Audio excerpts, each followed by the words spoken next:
You're looking for an MPV, an estate, something big. You liked the Espace, didn't you? I did indeed, yes. Very pleasant car to drive, and as I say, all-round comfort and refinement, and it's got the oomph. It has. And the second car is this, the Chrysler Voyager. Now, this has got even more oomph. It's got a 3.3 V6 engine, but the downside to that is that it's thirsty. Yes. But see how it drives is the main thing about it. Yeah, I'm looking forward to driving this. Jump in, let's go.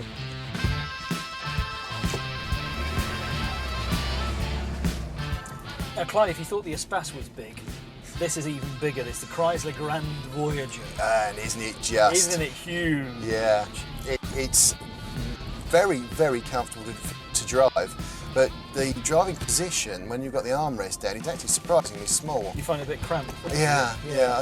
You get all the refinement, all the comfort, but at the expense of fuel economy. I mean, you're looking at early 20s on average around town, whereas the computer there tells us 15 miles to the gallon. Absolutely.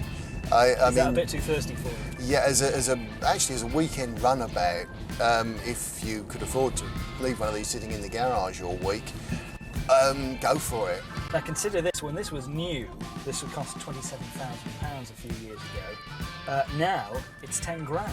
Worth every penny. 50,000 miles on the clock. And this will almost certainly do 200,000. So just run in. Yeah, absolutely. Well, here's Richard Hammond with a complete lowdown on the Chrysler Voyager.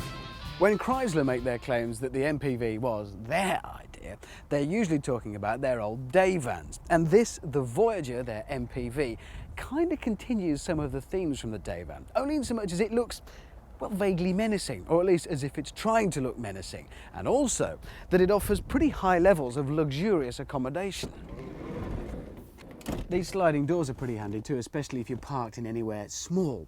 This, though, is the Grand Voyager, which means it is enormous. You've got plenty of room in here for 7 people and all of their luggage. There's a reasonable boot space at the back. On the downside, well, the rear 3 seats are a bench arrangement and it is a bugger to get in and out.